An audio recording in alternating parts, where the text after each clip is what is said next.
Hi everybody, it's Elsie, welcome back. I'm the editor for World Aviation Festival, and today I have the pleasure of being joined by Renato Ramos, Vice President of Corporate Strategy from Star Alliance. It's a pleasure to have you here, Renato, especially because Star Alliance are the official airline alliance partner of World Aviation Festival, so extra pleasure as always. So representing Star Alliance members, that's 25 different airlines, all in four corners of the globe. What sort of plans do you have in place to improve customers' experience across the alliance and ensure that there's sort of, consistency between all the members? So we went through a process of redefining our mission and vision in the last 3 years.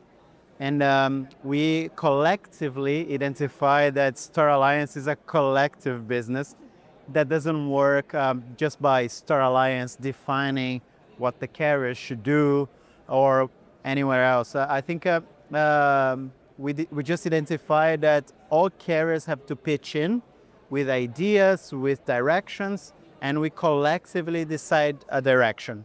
And there's a lot of alignment, a lot of processes to come to this conclusion.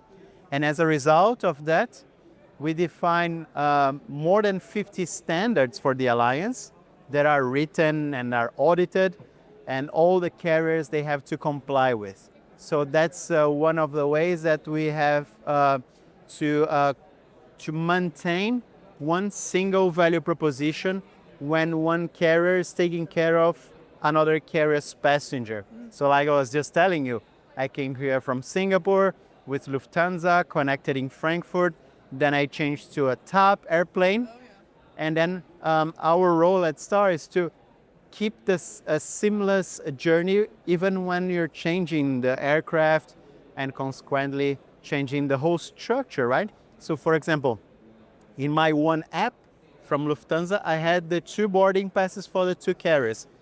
Boarding pass from Lufthansa and for the second part of the journey as well, which was a TAP segment. So our role as an alliance is exactly to provide information to the carriers from a central position so they can make this seamless journey for the customers. So you've touched on technology there and the role of sort of apps in creating a superior customer experience, but looking to the future, what do you think is going to be the biggest factor in airlines maintaining a competitive edge? Is it all about technology, or is it also sustainability, operational resilience?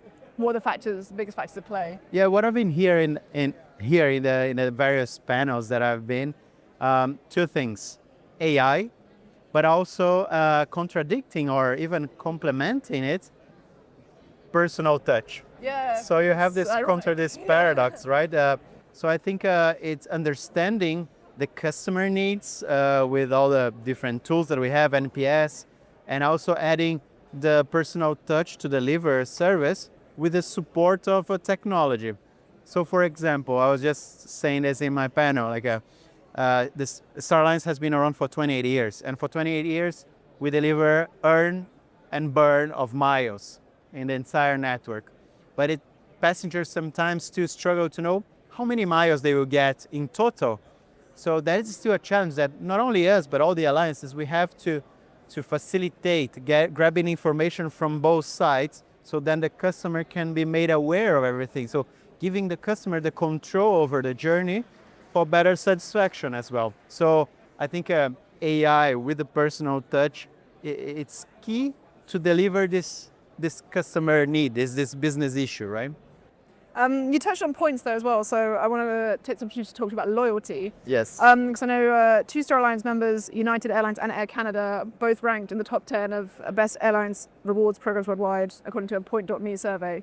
So I was just thinking, what do you think is key for the airlines in the alliance to gain an edge in loyalty? And how can you keep customers loyal when the landscape's always shifting and evolving with the new airlines joining and obviously low-cost carrier competition as well? No doubt.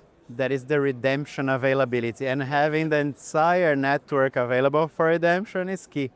But jokes aside, I really think that's a key argument. I heard some of our members saying how important it is, even for their presence in the alliance, to have the redemption value proposition. So imagine you can earn miles flying between Singapore and Auckland and use those miles to redeem on a flight from Bogota and Cartagena on the other side of the globe.